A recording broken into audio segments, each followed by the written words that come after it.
الحمد لله نحمده ونستعينه ونستغفره ونعوذ بالله من شرور أنفسنا ومن سيئات أعمالنا من يهده الله فلا مضل له ومن يضلله فلا هادي له ونشهد أن لا إله إلا الله وحده لا شريك له وأشهد أن محمدًا عبده ورسوله أما بعد فأعوذ بالله من الشيطان الرجيم بسم الله الرحمن الرحيم إنا أنزلناه في ليلة القدر وما أدراك ما ليلة القدر ليلة القدر خير من ألف شهر تنزل الملائكة والروح فيها بإذن ربهم من كل أمر سلام هي حتى مطلع الفجر. عن أبي هريرة رضي الله تعالى عنه قال قال رسول الله صلى الله عليه وسلم من سلك طريقا يلتمس فيه علما سهل الله له طريقا إلى الجنة. সৃষ্টিনন্দন নয়নাভিরাম সুনীল নীলাভ নীলিমাময় মেঘ মুক্ত মহাকাশ চন্দ্র গ্রহ নক্ষত্র কীট পতঙ্গ সৌর রাজীব আফ্রিকা জঙ্গলের লুকিয়ে থাকা হিংস্র প্রাণী সহ আমাদের সকলেই ক্ষুধায় খাদ্য পিপাসায় পানির ব্যবস্থা করে থাকেন যেই মহান সত্তা আল্লাহ সুবহানাহু ওয়া তাআলা তিনার একটি মহান হুকুম সিয়ামের মাস, তিনার আরও একটি মহান হুকুম পবিত্র ইয়াউমুল জুমার দিনে জুমার সালাত আদায় করা। পৃথিবীর সর্বশ্রেষ্ঠ জায়গা আল্লাহ সুবহানাহু ওয়া তাআলার ঘর মসজিদ, আমাদেরকে মসজিদে তার ইবাদত করার উদ্দেশ্যে আসার তৌফিক দান করেছেন। এই জন্য অন্তরস্থল থেকে কবুলের নিয়তে খুশি মুখে বলি আলহামদুলিল্লাহ। দুরূদ ও সালাম বর্ষিত হোক নবী মুহাম্মদুর রাসূলুল্লাহ সাল্লাল্লাহু আলাইহি ওয়াসাল্লামের উপর, যিনি দিন কায়েমের জন্য দান মোবারক শহীদ করেছেন। উহুদের ময়দানে, খন্দকের ময়দানে, বদরের ময়দানে ইসলামের প্রচার করতে গিয়ে, দ্বীনের দাওয়াত দিতে গিয়ে তাজা রক্ত ঢেলেছেন। আমাদের মতো হাজারো মানুষকে, আমাদের মতো হাজারো পথভ্রষ্ট মানুষকে দ্বীনের সহি দাওয়াত দিতে গিয়ে যিনি রক্তাক্ত হয়েছেন তিনি আর কেউ নয়, আমাদের গোটা মুসলিম উম্মার আদর্শ নবী মুহাম্মদ রাসূলুল্লাহ সাল্লাল্লাহু আলাইহি সাল্লাম। তিনার ওপর এবং তিনার পরিবারের উপর শান্তি বর্ষিত হোক, আল্লাহুম্মা আমিন। সম্মানিত উপস্থিতি, গত জুমাতে যিনি আলোচনা করেছিলেন ওনার সাথে আমার কথা হয়েছে। উনি সাদকাতুল ফিতির এবং অন্যান্য বিষয় নিয়ে আলোচনা করেছেন এবং আমাকে এই বিষয়ে আর আলোচনা করতে না করেছেন, প্রয়োজন নেই। আপনারা জানেন যে এই মাসের প্রথম সপ্তাহটা, মানে রমজানের প্রথম সপ্তাহে আমি এসেছিলাম মনে হয়, আর শেষ সপ্তাহে আলহামদুলিল্লাহ আমি আবার এসেছি। আসলে আমার ওইরকম কোনো যোগ্যতা নেই আপনাদের হৃদয়ের কোন কোহরে পৌঁছে দেওয়ার মতো বিদ্যা আল্লাহ আমাকে দেন নাই। তবে উঠেছি ইনশাল্লাহ, দু চারটি তো কথা বলতেই হবে। সম্মানিত উপস্থিতি, আমরা সকলেই জানি যে এই মাসটি মহান আল্লাহ সুবহানাহু ওয়া তাআলার মহান একটি মাস, ঠিক না? মহান মাস, সিয়ামের মাস, যার দ্বারাই আমাদের অতীতের গুনাহকে ক্ষমা করিয়ে নিতে হবে, যার দ্বারাই যে সিয়ামের মাধ্যম দিয়ে মহান আল্লাহ সুবহানাহু ওয়া তাআলার কি সন্তুষ্টি লাভ করতে হবে। দেখতে দেখতে আজ 24-25টি সিয়াম শেষ হয়ে যাচ্ছে। কয়জন বুকে হাত দিয়ে বলতে পারবো আমরা যে আমরা পরিপূর্ণভাবে ইহতিসাবের সাথে সিয়াম পালন করতেছি, যেইভাবে রাসূলুল্লাহ সাল্লাল্লাহু আলাইহি সাল্লাম সিয়াম পালন করতে বলেছেন? আচ্ছা, আমাকে বলেন তো, এটা আপনারা মানে নিজেরাই আর কি প্রশ্ন করেন তো, যে সেহরির টাইমে খানা খেয়ে ইফতারির সময় ইফতারি করে এটারই নাম কি শুধু সিয়াম, নাকি এর মাঝে সালাত আছে, সৎভাবে ব্যবসা করা, সত্যি কথা বলা, হালাল উপার্জন করা, সব মিলিয়ে ঢুকে আছে? যদি তাই হয় যে শুধুমাত্র সকালে খাবেন আপনি আর সন্ধ্যায় ছাড়বেন, মাঝখানে সালাত প্রয়োজন নেই, হারাম ব্যবসা করব, হারামভাবে চলবো, হারাম উপার্জন করব, হালাল হারাম হিসাব করব না, তাহলে তো মানে কি বলবো আর? এরকম কিছু নাম কি সিয়াম? নাকি সব কিছুকে বিরত রেখে হাদা হালালুন ওয়া হাদা হারামুন, হালালকে হালাল হিসাবে মেনে হারামকে হারাম হিসাবে মেনে ইহতিসাবের সাথে সওয়াবের আশায় সিয়াম পালন করার নামই তো সিয়াম থাকা। সম্মানিত উপস্থিতি, এইরকমভাবে আমরা কয়জনে বলতে পারবো যে না, আমি একবারে কোনো রকম একটু ত্রুটি করিনি রমজান মাসে? হয়ে যায় আমাদের, না চাইলে অনেক সময় হয়ে যায়, কিন্তু ওই মন মানসিকতা আমাদের থাকতে হবে না করার গুনাহ, বুঝেন নাই? গুনাহ না করার মন মানসিকতা থাকতে হবে। সম্মানিত উপস্থিতি, আল্লাহ সুবহানাহু ওয়া তাআলা কোরআনুল কারীমে বলছেন, ইন্না আনজালনাহু ফি লাইলাতিল কদর, নিশ্চয় আমি লাইলাতুল কদর নাজিল করেছি। ইন্না আনজালনাহু ফি লাইলাতুল কদর ওয়া মা আদরাকা মা লাইলাতুল কদর। মুহাম্মদ সাল্লাল্লাহু আলাইহি সাল্লাম বলেন, সাল্লাল্লাহু আলাইহি সাল্লাম, আপনি কি জানেন লাইলাতুল কদর কে? লাইলাতুল কদরি খায়রুম মিন আলফি শাহর, যা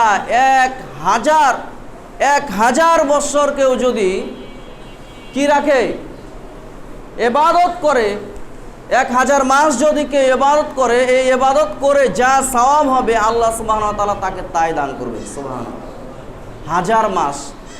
1000 মাসে কয় বছর হয়? আনুমানিক 84 বছর, 80 বছরে ধরেন। তো একজন মানুষ যদি নফল ইবাদত করে, নফল সিয়াম, অন্য ইবাদত বন্দেগী করে, তাহাজ্জুদ পড়ে, অন্য আরও ইবাদত করে, তাহলে যা নেকি হয় তা আল্লাহ সুবহানাহু ওয়া তাআলা একজন মানুষকে দান করবে। কিসের বিনিময়ে? লাইলাতুল কদরের রাত্রি। লাইলাতুল কদরের রাত্রিকে ওই 27 রমজানে আপনারা ডেক সেট বাজিয়ে, তেলাওয়াত অন্য কিছু বাজিয়ে মানে পার্টি করে, এটার নামই কি কদর রাত্রি জাগা? নাকি বেজোর রাতগুলো সবগুলাই জাগা? সবগুলাই জাগতে হবে। কিন্তু আমরা অধিকাংশ মানুষ কি করি? লাইলাতুল কদরকে খুঁজি 27 রমজানে, খুঁজি না? এটা আমাদের ভুল। এরকমভাবে লাইলাতুল কদর খুঁজলে আপনি লাইলাতুল কদর হাসিল করতে পারবেন না।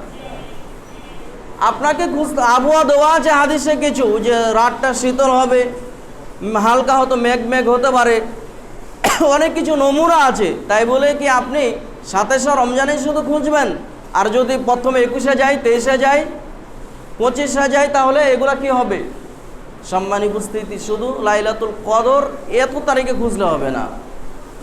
তো আমি যে প্রশ্নটা আপনাদের কাছে রাখতে চাচ্ছি, যে লাইলাতুল কদর যে এত সম্মানী হয়েছে, মাহে রমাদান মাস যে এত সম্মানী হয়েছে, কিসের বিনিময়ে? কিসের বিনিময়ে আল্লাহ তাআলা এই মাসকে এত সম্মানিত করেছে? আমরা অধিকাংশ মুসলিম জানি না। কোরআন নাজিলের কারণে, বুঝেন নাই? কোরআন নাজিল হয়েছে দেখে এই মাসকে আল্লাহ তাআলা এত সম্মানিত করেছে। সুবহানাল্লাহ। এই মাসে কি নাজিল হয়েছে? কোরআন নাজিল হয়েছে। এটা তো আমরা অনেকেই জানি না। প্রথমে আসমানে নাজিল হয়েছে, এরপর ধীরে ধীরে এসেছে। কিন্তু এই রাতেই আল্লাহ তাআলা এই মাসেই কোরআনকে নাজিল করেছে, বলি সুবহানাল্লাহ। যার কারণে লাইলাতুল কদরের এত সম্মান। আর সেই কোরআন রমাদান মাসে আমরা পড়ি না, তেলাওয়াত করি না। সম্মানিত উপস্থিতি, আমরা জানি যে আল্লাহ সুবহানাহু ওয়া তাআলা আমাদের কোরআন মাজিদকে তেলাওয়াত করা একটা ইবাদত, বিশেষ ইবাদত রেখেছে। কিন্তু এই কোরআন মাজিদ যদি আমরা তেলাওয়াত না করি, কোরআন মাজিদ কি আমাকে আপনাকে ছেড়ে দিবে? আপনি সব কিছু করতেছেন, ব্যবসা বাণিজ্য করতেছেন, যেহেতু অধিকাংশ বাজারের মানুষ আপনারা এখানে ব্যবসায়িক মানুষ, কোরআন মাজিদ যদি আপনি না তেলাওয়াত করেন, না শিখেন, আল্লাহ কি আপনাকে ছেড়ে দিবে? ব্যবসা বাণিজ্য করতেছেন, আপনার টাকা বাড়াইতে হবে কিভাবে, সেই চিন্তা আপনার আছে। কিন্তু কোরআন মাজিদ যে আপনাকে শিখতে হবে, তেলাওয়াত করতে হবে, জানতে হবে, এটা যদি আপনি এগুলা করার সময় পাইলেন, এটা না করেন, আল্লাহ কি আমাকে আপনাকে ছাড় দিবে? না, আল্লাহ আপনাকে আমাকে ছাড় দিবে না। কোরআন যারাই শিখেছে তারাকে আল্লাহ সম্মানী করেছে। কোরআনের বরকতে যখনই মানুষ কোরআনের সাথে সম্পর্ক করেছে, তখনই কোরআন কি মানুষকে সম্মানের জায়গায় পৌঁছে দিয়েছে। সুবহানাল্লাহ। উমর রাদিয়াল্লাহু তাআলা আনহু কি ছিলেন? অর্ধ জাহানের খলিফা ছিলেন, অর্ধ জাহানের খলিফা ছিলেন। বাইতুল মাকদাস যখন সাহাবীরা ঘেরাও করলেন, 2000 সাহাবী, যখন 2000 সাহাবী বাইতুল মাকদাস ঘেরাও করলেন, ঘেরাও করার পরে উমর রাদিয়াল্লাহু তাআলা আনহুকে বললেন যে আমরা বাইতুল মাকদাস ঘেরাও করেছি, আপনি আসেন, এখন দখল করব আমরা। তিনি যখন আসলেন, জীর্ণ শীর্ণ ছিঁড়া পোশাক পরে, সাধারণ একটা পোশাক পরে আসতেছে তার খাদেম, মানে তার যে গোলাম আছে। তো উমর রাদিয়াল্লাহু তাআলা আনহু তো অনেক দূর থেকে আসতেছে, একবার তিনি গাধার লাগাম ধরে টানতেছে, উমর রাদিয়াল্লাহু তাআলা আনহু চড়ে আছে, একবার চাকর চড়ে থাকতেছে, উমর রাদিয়াল্লাহু তাআলা আনহু টানতেছে। তো যখন বাইতুল মাকদাসে ঢুকে গেল উমর রাদিয়াল্লাহু তাআলা আনহু, তখন তো সাহাবীরা বলছে যে আপনি এটা কি পরে এসেছেন, আপনি তো মান সম্মান শেষ করে দিলেন আমাদের। তখন বলছে কিসের মান সম্মান আমার, আমার কি, আমি উমর কি ছিলাম? আমার তো কোনো সম্মান ছিল না। আমার সম্মান কোথা থেকে হয়েছে? যখন থেকে আমি কোরআনের সাথে সম্পর্ক করেছি। জানেন না উমর রাদিয়াল্লাহু তাআলা আনহুর ইসলাম ধর্ম গ্রহণ করা ইতিহাস শুনেন নাই? যে উমর রাদিয়াল্লাহু তাআলা মক্কায় ঘোষণা হয়ে গেল, কে আনতে পারবে মুহাম্মদের কাল্লা, তাকে 100টা উট দেওয়া হবে। উমর কেউ তো সাহস পায় না। উমর দাঁড়িয়ে বলছে যে আমি পারবো মুহাম্মদের গলা আনতে। বলি নাউযুবিল্লাহ। ও দাঁড়িয়ে বলতেছে যে ইতিহাস জানা দরকার আছে আপনাদের, এগুলা মিল আছে। সে বলতেছে যে আমি পারবো উমরের গলা আনতে। তো সে রাস্তাতে যাওয়ার পথে কিছুদিন পূর্বে একজন বৃদ্ধ সাহাবী, যে তার কিছুদিন পূর্বে ইসলাম ধর্ম গ্রহণ করেছে, বলি সুবহানাল্লাহ, সে বলতেছে যে উমর তুমি কোথায় যাচ্ছ? তার আব্বাব দেখে বুঝতে পেরেছে নিশ্চয়ই কোথাও খারাপ উদ্দেশ্যে যাচ্ছে। বলছে আমি তো মুহাম্মদের গলা আনতে। আরে মুহাম্মদের গলা আনতে যাচ্ছ, তুমি আগে তোমার পরিবারকে সামলাও।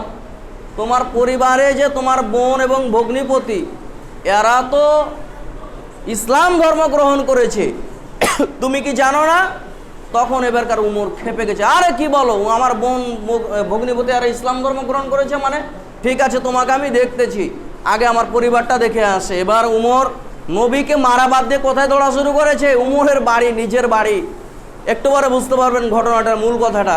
তো বাড়িতে যাওয়ার সাথে সাথে নক করতেছে উমরের বোন এবং ভগ্নিপতি, তারা কোরআন শিখতেছে। দরজা খুলে উমর জিজ্ঞেস করছে তোমরা কি করতেছিলে? তোমরা নাকি বেধর্মী হয়ে গেছো। বলছে বেধর্মী না, আমরা ইসলাম ধর্ম গ্রহণ করেছি। এবং তোমরা কি করছিলে? তেলাওয়াত করছিলাম, আমরা কোরআন শিখছিলাম। উমর বলছে তোমরা বেধর্মী মানে এই ধর্ম ছেড়ে দাও, মুসলিম ধর্ম ছেড়ে দাও, এটা চলবে না, তোমরা আবার আমাদের ধর্মে ফিরে আসো। উমরের বোন বলছে না, ইসলাম ধর্ম যেহেতু একবার গ্রহণ করেছি, ইসলাম ধর্ম ছাড়া যাবে না।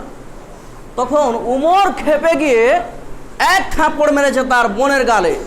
তো বোনের গালে যখন থাপ্পড় মেরেছে, তো তার বোনের গাল দিয়ে, উমর তো জানেন যে অনেক শক্তিশালী মানুষ, তিনি, রক্ত পড়তেছে, গাল দিয়ে রক্ত পড়তেছে। এবারকার উমরের বোন বলছে ভাই তুমি তো আমাকে সামান্য একটা মেরেছো আর রক্ত বের হচ্ছে, এইভাবে যদি আমি ইসলাম ধর্ম গ্রহণ করে যা শান্তি আর মজা পেয়েছি, কোরআন শিখে যা মজা পেয়েছি, আমাকে মারতে মারতে যদি মেরে শহীদও করে দাও তবু আমি ইসলাম ধর্ম ছাড়ব না।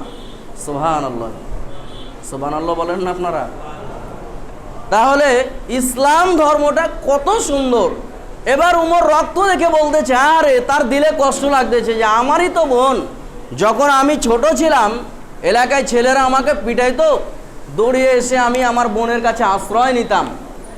আমি অসুস্থ হলে রাত দিন আমার বোন আমার সেবা যত্ন করতো, সেই বোনটাকে আমি আবু জাহেল্লার কথা শুনে মারলাম, তার দিলে একটু দয়া লাগতেছে। আচ্ছা দেখি তোমার কোরআনটা দাও তো, কি এমন আছে যে কোরআন তোমাকে নাকি মারতে মারতে মেরে ফেলে দিলেও তুমি কোরআন ছাড়বে না, দাও তোমার একটু কোরআন পড়ি। বলছে কোরআন পড়ার তো কিছু নিয়ম আছে, ফরজ গোসল অন্য অন্য বিষয়।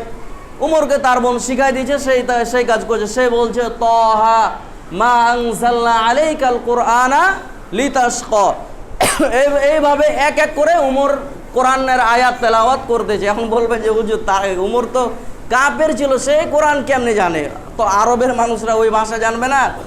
তারা সেই ভাষা জানতো, উমর সেই ভাষা বুঝতো, পড়তেছে উমর। তো পড়তে পড়তে উমর এক একটা করে আয়াত পড়তেছে আর উমরের চোখ দিয়ে পানি পড়া শুরু হয়েছে। সুবহানাল্লাহ। উমর যত আয়াত পড়ে উমরের দিল নরম করে দেয় কে? আল্লাহ। উমরের দিল নরম করে দিতেছে, তার মানে উমরের ভিতরে কি আসা শুরু হয়েছে বলেন তো? হেদায়েত আসা শুরু হয়েছে। বুঝেন নাই মনে হয়? উমর যত আয়াত পড়তেছে উমরের ভিতরে তত হেদায়েত আসা শুরু হয়েছে। এবার উমর বলতেছে, আরে এতদিন আমাকে মানুষ বলতো কোরআন নাকি উগ্রবাদ শেখায়, জঙ্গিবাদ শেখায়, কোরআন নাকি মানুষকে খারাপ কিছু শেখায়, কোরআন নাকি আরো কত কি শেখায় মানুষকে খারাপ কিছু, আস্তাগফিরুল্লাহ নাউযুবিল্লাহ। কিন্তু আমি তো বাস্তবে দেখতেছি আলাদা। এই কোরআনে যা এত সুন্দর কথা লেখা আছে, না না না না, এটা মানুষের লেখা হতে পারে না, এটা নিশ্চয়ই মানুষের স্রষ্টা আল্লাহর লেখা কোরআন। বলি সুবহানাল্লাহ। এবার উমরের ভিতরে হেদায়েত আসা কি অলরেডি ভালোভাবে শুরু হয়ে গেছে। উমর এবারকার তরবারি নিয়ে দৌড়া শুরু করেছে। বলেন তো কোথায় দৌড়াচ্ছে? যেখানে নবীর কল্লা আনতে যাচ্ছিল, প্রথমবার দৌড়াচ্ছিল কিসের জন্য? কল্লা আনতে। এবারকার কল্লা আনতে না, ইসলামের জন্য কল্লাটা দিতে যাচ্ছে, কল্লা দিতে যাচ্ছে, কল্লা আনতে না। চলে গেছে যেখানে আল্লাহ রাসূল সাহাবীদেরকে গুহার ভিতরে কি করছিলেন? কোরআন শিক্ষা দিতেছিলেন। সেখানে দাঁড়িয়ে উমর নক করতেছে দুয়ারে। সাহাবীরা বলছে আল্লাহ রাসূল আমরা খুলে দেই। সাহাবীরা বলছে খুলে দেই, বলছে না আমি খুলতেছি। তো উমর এবারকার তরবারিটা নিচে রেখে অপরাধীদের মতো দাঁড়িয়ে আছে, বলতেছে আল্লাহ রাসূল এসেছিলাম 100 উটের বিনিময়ে আপনার গলা আনতে, মাথা আনতে, কিন্তু আর নয়, এখন আমি ইসলামের বিনিময়ে আমি আমার কাল্লাটা আপনাকে দান করে দিলাম। বলি সুবহানাল্লাহ। এসেছিলাম কিসের বিনিময়ে? 100 উটের বিনিময়ে আপনার গলা আনতে, কিন্তু উট আর লাগবে না, উট চাই না। আমি কোরআন পড়েছি, আমি হেদায়েত পেয়েছি, আমার ভালো লেগেছে, আমি ইসলাম ধর্ম গ্রহণ করব। আপনি আমাকে কালিমা পড়ান, আশহাদু আল্লাহ বলেন, আশহাদু আল্লা ইলাহা ইল্লাল্লাহু ওয়া আশহাদু আন্না মুহাম্মাদান আবদুহু ওয়া রাসূলুহু। উমর রাদিয়াল্লাহু তাআলা আনহু যখন ইসলাম ধর্ম, অবশ্যই সে বাড়িতেই কালিমা পড়েছে, হাদিসে ভাবে এসেছে, তারপরও নবীর কাছে কি পরিপূর্ণভাবে সে আরও একবার পড়লো। সম্মানিত উপস্থিতি, এবারকার উমরকে আল্লাহ রাসূল বলছে, উমর আবশিরুহুম ইয়াউম, তোমার জন্য সুসংবাদ, তোমার জন্য সুসংবাদ যে আল্লাহ তোমাকে কবুল করেছে। কেন?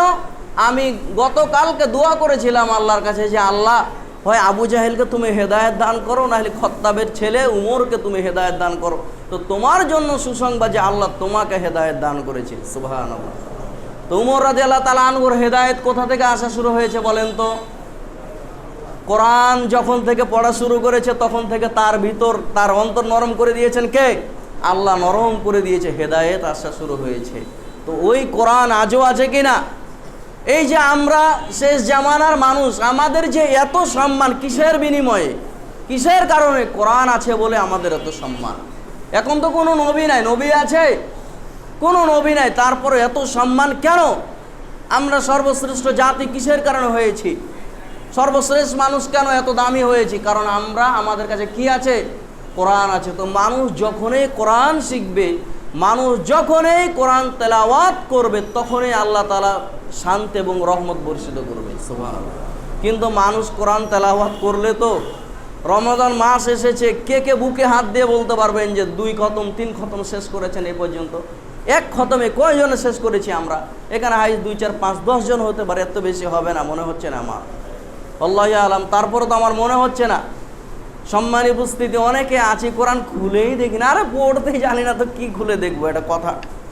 অনেকে আছে ভাই, লজ্জার বিষয় একটা, যে আপনি একজন মুসলিম ঘরের সন্তান, আপনার দাড়ি হয়েছে, ছেলে মেয়ের বিয়ে দিয়েছেন, আপনি নানা হয়েছেন, আপনি শ্বশুর হয়েছেন, আপনি জামাই হয়েছেন, এত কিছু হতে পারলেন, আল্লাহর কোরআনটা শিখতে পারলেন না, আল্লাহ আপনাকে ছেড়ে দিবে?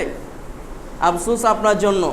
অথচ রাসূল সাল্লাল্লাহু আলাইহি ওয়াসাল্লাম বলছে, মান সালাকা তরিকান ইয়ালতামিসু ফিহি ইলমান সাহহালাল্লাহু লাহু বিহি তরিকান ইলাল জান্নাহ। যে ব্যক্তি কোরআন মাজিদকে, ইলম অর্জনকে শিখার জন্য বাড়ি থেকে বের হয়, আল্লাহ তাআলা তার জান্নাতে যাওয়ার জন্য তার রাস্তাকে সহজ করে দেয়। বলেন তো আর কি অন্য কোনো এইরকম অপশন আছে যে যেই ব্যক্তি এই কাজ করতে যাবে তার জন্য আল্লাহ জান্নাতের রাস্তাকে সহজ করে দিবে? গর্তের পিপিলিকা থেকে সাগরের মাছ পর্যন্ত যদি কোনো জিনিসের জন্য দোয়া করে থাকে তালিবুল ইলমের জন্য, অর্থাৎ যারা দিন শিখে, ভাই দিন শিখার জন্য ছোট বাচ্চাকে আমরা খালি বেছে নিই। কেন? আপনার বয়স হয়েছে, আমার বয়স হয়েছে, আমরা শিখতে পারবো না? কালকে মাহমুদ বিন কাসিম ভাই ভিডিও কলে দেখাচ্ছে আমাকে সৌদিতে, যে আরবেরা কিভাবে তারা এখনও যারা বয়স্ক হয়ে গেছে তারাও কিভাবে কোরআন শিখতেছে। তারা আগে ভাগে আধা ঘন্টা 1 ঘন্টা আগে এসে মসজিদে তারা কোরআন শিখতেছে, দেখতেছে। সুবহানাল্লাহি ওয়া বিহামদিহি। আরবেরা শিখতেছে, আমাদের ভিতরে সেই শিক্ষার চাহিদা নাই কেন? একজন মুসলিম আফসোস হয় যে মারা যেতেছে, তার সন্তানকে সে ডিগ্রিধারী পাস করে যাও, কিন্তু বাবার লাশটা রাখার সময়টা কি বলবে, বাবাকে যে বিদায় দিবে, এই বিদায় দেওয়ার ভাষাটা তার জানা নাই। আরে বাড়ি থেকে বের হলে না বাই বাই টাটা এই শব্দগুলো ব্যবহার করি, কিন্তু আপনার বাবাকে যে আপনি চিরজীবনের জন্য বিদায় দিতেছেন, ওই বাবাকে আপনি কি বলে বিদায় দিতেছেন? আমরা হতভাগা মুসলিম কি বলি মাটি দেওয়ার সময়? মিনহা খলাকনাকুম ওয়া ফিহা নুঈদুকুম ওয়া মিনহা নুখরিজুকুম তারাতান উখরা। আর মিনহা খলাকনাকুম এর অর্থ হচ্ছে আমি তোমাকে মাটি দিয়ে সৃষ্টি করেছি এবং ওই মাটিতে আবার মিনহা খলাকনাকুম ওয়া ফিহা নুঈদুকুম ওয়া মিনহা নুখরিজুকুম তারাতান উখরা, এবং পুনরায় আমি ওই মাটিতে তোমাকে কি করাবো? দাফন করাবো, শোয়াবো, আবার মাটি থেকে উঠাবো। আচ্ছা, ওই কথা তো আল্লাহ কোরআনে বলছে, আপনি এখানে কি অর্থ বুঝে এই দোয়াটা বললেন? এগুলো আমাদের জানার বাকি আছে না? এগুলো আমরা আম পাবলিক এমনিতে কোন হুজুর না কোন হুজুর, দরবারি হুজুর এগুলো আমাদের বলে দিচ্ছে, আর এগুলো আমরা শুনে এইরকম আমল করতেছি। সম্মানী উপস্থিতি, বাবার লাশ রাখার সময় যে দোয়াটা আমরা বললাম মানুষের, এখানে অর্থটা আপনি মিলাইলে আপনি বুঝতে পারবেন। সম্মানী উপস্থিতি, যেটা বলছিলাম যে কোরআন আমাদেরকে যে কোনো মূল্যে জানতে হবে। কোরআন যদি আমরা না জানি, কোরআন মাজিদ যদি পড়তে না পারি, কোনো কিছু তো মজা পাবেন না, আপনি বরকত নাই। আপনি সালাতে দাঁড়িয়েছেন, এই যে আরব দেশে তেলাওয়াত হয়, হাজার হাজার মানুষ চোখে কান্না করে, আপনারা স্বচক্ষে অনেকে দেখেছেন, আবার যারা দেখেন না অনলাইনে, তো আজকাল অনলাইনে দেখতে পাচ্ছেন না, টিভিতে মোবাইলে হাজার হাজার মানুষ চিৎকার করে, বাপ মা মারা গেলে যেমন কান্না করে এরকম কান্না করতেছে। কেন কান্না করতেছে জানেন? তারা আরবি হরফের আয়াতের প্রত্যেকটা আয়াতের অর্থ বুঝতেছে। সালাতের ভিতরে আমি বললাম যে আলহামদুলিল্লাহি রাব্বিল আলামিন, এর অর্থ কি? আপনি বলতেছেন চিরজীবন ওই সূরা ফাতিহার প্রথম আয়াতটা বলে যাচ্ছেন, ফরজে বলছেন, নফলে বলছেন, তারাবিতে বলছেন, সব সালাতে বলতেছেন, কিন্তু অর্থ তো বুঝতেছেন না। আলহামদুলিল্লাহি রাব্বিল আলামিন এর অর্থ হলো যে সমস্ত জাহানের যা কিছু দেখতেছেন এই 2 চোখ দিয়ে সমস্ত কিছু স্রষ্টাকে, মালিককে, আল্লাহ রাব্বুল আলামিন। আর রহমানির রহিম, আর রহমানির রহিম শব্দের অর্থ হচ্ছে যিনি রহমান রহিম। এর এক অর্থ হচ্ছে তিনি যেমন দুনিয়াতে আমাদেরকে ভালোবাসা, আমাদের রিজিক দেয়, আর এক অর্থ হচ্ছে পরকালে আমাদেরকে ক্ষমা করে জান্নাতে দিবেন। সুবহানাল্লাহ। একটা অর্থ ধরে নিলাম, একটা হাদিস এর আগে আপনাদের মনে হয় শোনাইছিলাম, আপনাদের মনে আছে যে ইন্না লিল্লাহি কওমিন আইদান ওয়া, একটা হাদিস বলছিলাম না যে আল্লাহ সুবহানাহু ওয়া তাআলা 100টি দয়া হাতে রেখেছেন। কয়টি দয়া? 100টি দয়া রেখা বাইনাল জিন্নি ওয়াল ইনসি ওয়াল বাহাইমি ওয়াল হাওয়াম, একটি দয়াকে সবার মাঝে বিলিয়ে দিয়েছিলেন। আর ওই একটি দয়াকে ফাবিহা তাআতাফুনা একে অপরকে কি করে? ভালোবাসে। অবিহা তারাহামুনা, এবং একে অপরকে রহম করে, ক্ষমা করে। অবিহা তাতিফুল ওয়াহশু আলা ওয়ালাদিহা, এবং ইতর প্রাণী যারা আছে, গরু ছাগল, তারাও তাদের বাচ্চাদেরকে ভালোবাসে। দেখেন না, সাপ তার বাচ্চাকে আহার খিলাই, দেখেন না এগুলা কেমনে খিলাই? ও তো একটা সাপ, বিষাক্ত প্রাণী, তারপরও তার বাচ্চাকে, ও কি বুঝে? ও তো কথা বলতে পারে না, তারপরও তার বাচ্চাকে সে ভালোবাসতে। ওয়া আখরাল্লাহু 99, এবং তিনি বাকি 99টি দয়া হাতে রেখেছেন। কেন? ইয়ারহামু বিহা ইবাদাহু ইয়াউমাল কিয়ামা, কিয়ামতের মাঠে মুমিনদের গুনাহগুলোকে ক্ষমা করে জান্নাতে দিবে সেজন্য। সুবহানাল্লাহ। তো আল্লাহ সুবহানাহু ওয়া তাআলা বলছে আর রহমানির রহিম, সালাতে বলতেছি তিনি রহমান এবং তিনি রহিম। এই কথাটা যদি আমি সালাতে বলতেছি, কিন্তু আমি বুঝতেছি তিনি রহমান, এই অন্তর থেকে এই কথাটার অর্থটা বুঝে বুঝে আমি যদি তেলাওয়াত করি বা শুনি, তাহলে বলেন তো দিলের ভিতরে একটা ভালোবাসা তৈরি হবে কি হবে না?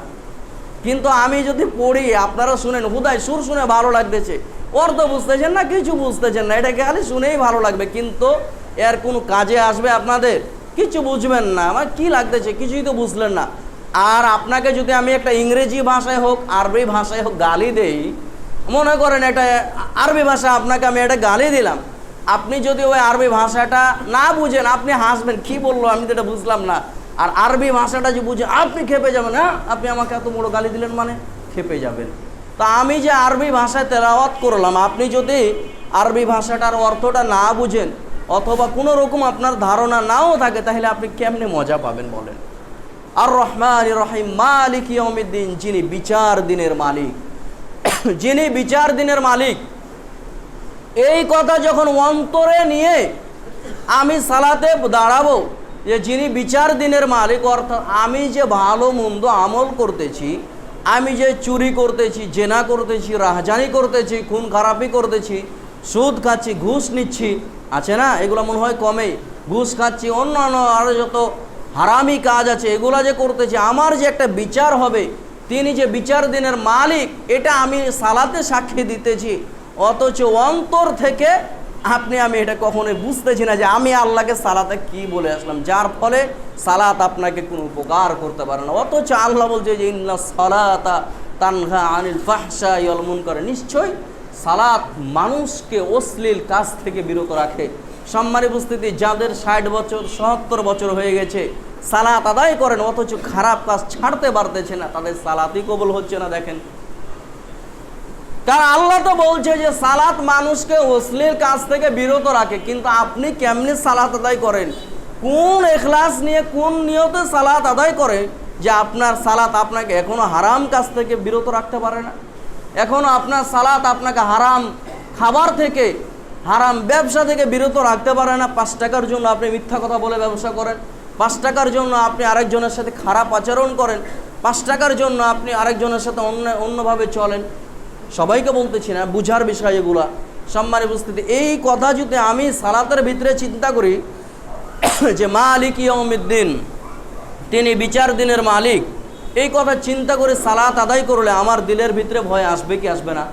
কিন্তু মানুষ অর্থ জানলে তো, ইয়াকা না'বুদু ওয়া ইয়াকা নাস্তাঈন, আমরা তোমারই ইবাদত করি এবং তোমারই কাছে সাহায্য চাই। আল্লাহকে সালাতে বলতেছি, আল্লাহ তোমারই ইবাদত করি আমি, আর তোমারই কাছে সাহায্য চাই। সম্মানিত উপস্থিতি, সালাত থেকে বের হয়ে গেলে তখন তো আমাদের আর খেয়াল থাকে না যে আমরা আল্লাহর ইবাদত করি, তখন আমরা সাহায্য চাই বাইরে কার কাছে? পীরের কাছে। আস্তাগফিরুল্লাহ, বললেন না, পীরের কাছে। আমি সেদিন ওই শিবগঞ্জে, গত জুম্মার আগের জুম্মা খুতবা ছিল, শিবগঞ্জ অনেক দূর থেকে আমি খুতবা দিয়ে আসতেছি, আল হেলাল জামে মসজিদ থেকে। তো শখ করে আপনাদের ওই বগুড়া মাজারে এতে ঢুকলাম আর কি, দেখার জন্য আসলে কি করে। তো অনেকে মানুষ একটা গরু দিতেছে, ছাগল দিতেছে, কি চাইতেছে, ছেলে চাইতেছে। আমি জিজ্ঞাসা করলাম তাদের কাছ থেকে, বলছে এগুলোতে ছেলে পাওয়া যায়। নাউজুবিল্লাহ বলবেন না। মানুষ এখানে আল্লাহকে বলে যে আল্লাহ তোমার কাছে, তোমার ইবাদত করে তোমার কাছে সাহায্য চাই, অথচ মানুষ সেজদা করতেছে, সাহায্য চাচ্ছে, সালাত থেকে বের হলে যায় পীরের মাজারে, এই মরা ব্যক্তির কাছে। মরা ব্যক্তি আপনাকে কিছু দিতে পারবে? পারবে? মরা ব্যক্তি আপনাকে কি দেবে? আরে ও তো মরা, ও তো মরে গেছে, ও ওর হিসাব নিয়ে টানাটানি পড়ে আছে। আপনি ওর হিসাব করতেছেন, আপনি আপনার হিসাব করেন মিয়া, যাই আপনাকে দিবে তার কাছে আপনি হিসাব করবেন। সেই হিসাব না করে আমরা সাহায্য চাচ্ছি কার কাছে? সালাতের পরে পীরের কাছে, দরবারের কাছে, তাবিজের কাছে। এই তাবিজের কাছে যখনই আমরা মাথা নত করেছি তখন থেকে আমাদের ঈমান দুর্বল হয়েছে। আমি বলবো না এই তাবিজ আপনারা চালু করেছেন, এই তাবিজ চালু করছে আমাদের মতো দরবারি হুজুরেরাই, যাদের ব্যবসা প্রয়োজন, বুঝেন নাই? আমাদের মতো দরবারি হুজুরেরাই এই তাবিজকে চালু করছে, আপনারা চালু করেন নাই। আপনাদের মাথায় তো ঢুকাই দিচ্ছে যে আপনার বাচ্চা চাই, আপনার ব্যবসায় বরকত চাই, আপনার এটা চাই সেটা চাই, তাবিজ নেন, আপনি বহু কিছু করতে পারবেন। এটা আপনাদের মাথায় আমাদের মতো দরবারি আলেমরাই হুজুররা ঢুকাই দিচ্ছে। অথচ সালাতে বলছেন আমরা তোমারই ইবাদত করি, তোমার কাছে সাহায্য চাই, ইহদিনাস সিরাতাল মুস্তাকিম। আবার বলতেছি কি দেখেন, যে আমাদের সরল সঠিক পথে চালাও, সরল সঠিক পথে চালাও। সম্মানিত উপস্থিতি, আল্লাহকে বলতেছি সরল সঠিক পথে চালাও। এই সাক্ষী আমি কিন্তু সালাতে দিয়ে দিয়েছি অলরেডি। কিন্তু সালাত থেকে যখন বের হই, যখন আমি আপনি হারাম কাজের সাথে লিপ্ত হই, তখন এই কথাটা কোথায় গেল বলেন? এই সাক্ষীটা কি হলো? যখন আমরা হারাম জিনিস পান করে, বিশেষ করে গুল, বেড়ি, সিগারেট, নেশাদার দ্রব্য জিনিসগুলা, যখন এগুলো আমরা পান করি তখন এই কথাটার জবাব কে দিবে? অথচ আমি যে সালাতে বললাম যে ইহদিনাস সিরাতাল মুস্তাকিম, আপনি আমাদের সঠিক সরল পথে চালাও, অথচ সালাত থেকে বের হলে হারাম জিনিস ভক্ষণ করতেছি, সিগারেট খাতেছি, অনেক নেশাদার দ্রব্য জিনিস খাইতেছি, তাহলে আল্লাহ কি আমাকে সঠিক পথে চালাবে? বলেন চালাবে? কেমনে চালাবে? আপনি ভুল কর্মে একটা জিনিস করে ফেলতেছেন, হয়ে গেছে বা হচ্ছে, চেষ্টা করতেছেন কিন্তু হয়ে গেছে অলরেডি, এটা ভুল করে ওটা আলাদা কথা। কিন্তু আপনি যেটাকে নিয়মিত হারামকে আপনি আপনার অভ্যস্ত করে নিচ্ছেন, তাহলে আল্লাহ আপনাকে কিভাবে মানে এই কাজ থেকে বিরত রাখবে বলেন? হ্যাঁ, আপনাকে সালাত আদায় করতে হবে সর্বদা, এটা ঠিক আছে। যে আপনি জেনা করে এসেছেন একটা মেয়ের সাথে, এমন তো অবস্থায় হলো আপনাকে সালাত আদায় করতে হবে। কেন? সালাত কবুল না হলে অন্তপাকে সালাত ছাড়ার যে গুনাহটা, এটা অন্তপাকে হবে না, বুঝেন নাই? অন্তপাকে সালাতটা ছেড়ে দিলে যে একটা, আপনি জেনা করেছেন এটা তো এক গুনাহ, বেবিচার করা তো এক গুনাহ, কিন্তু সালাত ছেড়ে দেওয়ার তো আর এক গুনাহ। কেউ বলতে পারবেন যে বেবিচার করলে মানুষ কাফের হয়, বলা যাবে? এবার তো আমরা কোনো হুজুর দিচ্ছি না, কিন্তু মানুষ যদি ইচ্ছাকৃতভাবে সালাত ছেড়ে দেয় তাহলে মানুষ কাফের হয়ে যায়। এই হাদিস হাজারো মানুষ শোনা। বলেন তো, আল্লাহকে সালাতের ভিতরে আমরা সাক্ষী দিলাম ইহদিনাস সিরাতাল মুস্তাকিম, আল্লাহ আপনি আমাদের সঠিক সরল পথে চালাও, অথচ সালাত থেকে বের হলে আল্লাহকে আমরা মানে ভুলে যাই, চিন্তা করি না। সিরাতাল লাযীনা আন'আমতা আলাইহিম, ওই পথে চালাও যেই পথে মানুষ চলে হেদায়েত প্রাপ্ত হয়েছে।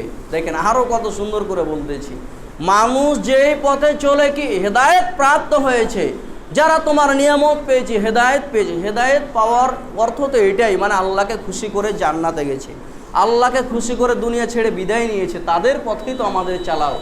এই কথা যখন আমরা সালাতে বলতেছি, আর সালাত থেকে বের হলে যে আমরা শিরিকের সাথে যুক্ত হচ্ছি, মাজারে যাচ্ছি, অনেক জায়গাতে যে মান্নত করতেছি যেগুলোতে সম্পূর্ণ নাজায়েজ, কুফর শিরিক করতেছি, তাহলে এই সালাত আপনার কতটুকু উপকার করতে পারবে? আমার কতটুকু উপকার করতে পারবে? গায়রিল মাগদুবি আলাইহিম ওয়ালাদ-দাল্লিন, এবং সেই পথে না যেই পথে মানুষ পথভ্রষ্ট হয়েছে। আমরা সালাতে বলতেছি আল্লাহকে যে সেই পথে চালাইও না, অথচ সালাতে যে আমি আবার সালাত থেকে বের হলে যে চলতেছি ইচ্ছাকৃতভাবে, এটার কি হবে? সম্মানিত উপস্থিতি, আমাদের অনেক জানার বাকি আছে, এখন অনেক কিছু জানার বাকি আছে। আমাদেরকে কোরআন শিখতে হবে, হাদিস শিখতে হবে। আমাদের বাচ্চাদেরকে, আপনাদের বাচ্চাদেরকে কোরআন শিক্ষা দেন, আপনারা নিজেরাও শিখেন, কোরআন হাদিস জানেন। যদি কোরআন হাদিস না জেনে মারা যান, আল্লাহ মাফ করুক, আপনার যে কী অবস্থা হবে। এমন কোনো মানুষ নেই যাকে আল্লাহ তাআলা এই একটা স্পেশাল রেখেছে পরকালে, যে আল্লাহ সুবহানাহু ওয়া তাআলা বলছে ইয়াউমা ইয়াকুলু লিসাহিবিল কোরআনি ইকরা ওয়ারতাকি কামা কুনতা তুরাতিলু ফিদ দুনিয়া ফাইন্না মানসাতিকা ইনদা আখিরি আয়াতিন তাকরাউহা। কেবলমাত্র একজন কোরআন পড়নেওয়ালা ব্যক্তিকে আল্লাহ তাআলা কিয়ামতের মাঠে তাকে ডাকবে, ডাকার পরে তাকে বলবে ইয়াউমা ইয়াকুলু লিসাহিবিল কোরআন, তুমি কোরআন তেলাওয়াত করো মধুর সুরে, ওয়ারাত্তিল কামা কুনতা তুরাতিলু ফিদ দুনিয়া, যেইভাবে তার তীরের সাথে সুন্দর করে তেলাওয়াত করতে দুনিয়াতে, এইভাবে তেলাওয়াত করো ফিদ দুনিয়া ফাইন্না মানসাতিকা ইনদা আখিরি আয়াতিন তাকরাউহা, আর এক একটা করে আয়াত পড়ো, আর সম্মান নিয়ে উপর দিকে উঠতেই থাকো, এইভাবে উঠতেই থাকবে। যত আয়াত জেনে রাখো, তোমার আয়াত যেখানে পড়া বন্ধ হয়ে যাবে সেখান থেকে তোমার কি তালা শেষ। অর্থাৎ কিয়ামতের মাঠে অনেক মানুষ তাদেরকে দেখবে, কিরে আল্লাহ এদেরকে স্পেশালভাবে সম্মান দিতেছে, এই মানুষগুলো কি?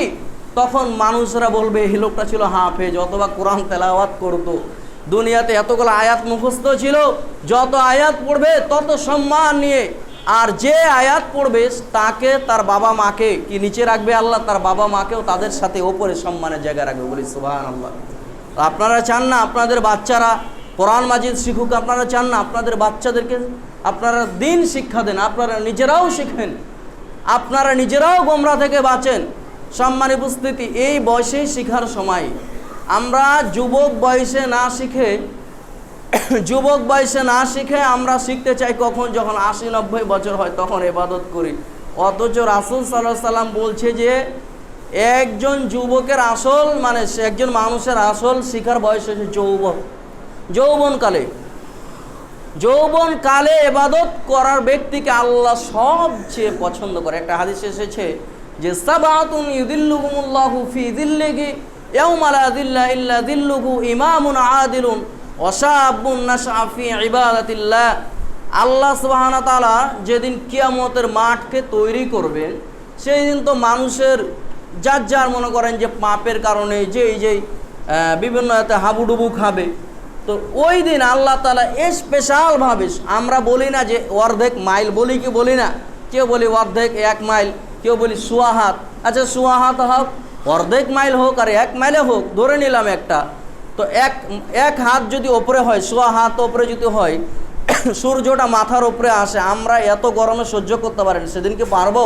কিন্তু সেদিন আল্লাহ সুবহানাহু ওয়া তাআলা স্পেশালভাবে 7 শ্রেণীর মানুষকে আল্লাহ তাআলা গরম লাগতে দিবেন না। তার মধ্যে এক শ্রেণীর মানুষ হচ্ছে সাবাতুন ইউদিল্লুহুমুল্লাহু ফি যিল্লিহি ইল্লা যিল্লাহ ইমামুন আদিলুন ওয়া শাবুন নাশা ফি ইবাদাতিল্লাহ। ওই যুবককে, যে যুবক তার যৌবনকালে আল্লাহ তাআলার ইবাদতে লিপ্ত থাকে। সুবহানাল্লাহ। যে যুবক তার যৌবনকালে আল্লাহ তাআলার ইবাদতে লিপ্ত থাকে। কিন্তু এখনকার যুবকেরা কি ইবাদতে লিপ্ত থাকে না টাচ মোবাইল নিয়ে অশ্লীল ভিডিও, অশ্লীল কিছুতে লিপ্ত থাকে? অনেক কিছুতে, আমি বলতেছি না, অনেক কিছুতে আমরা লিপ্ত থাকি এখন আর যেটা আল্লাহ রাসূল বলছে সেই হাদিসটাকে আমরা ফলো করি না। আল্লাহ রাসূল বলছে ওই ব্যক্তিকে আল্লাহ তাআলা গরম লাগতে দিবেন না, সূর্যের তাপ লাগতে দিবেন না, যেই যুবক তার যৌবনকালে ইবাদতে লিপ্ত থাকে।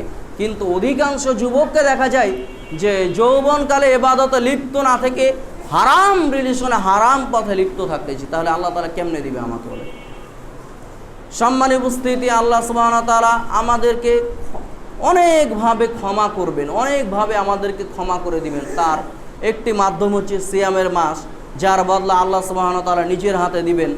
সিয়াম সাধনার মাস শেষ হয়ে আসতেছে, সামনে আর কয়েকদিন, 4-5 দিন পরেই মনে করেন যে ঈদ আসতেছে।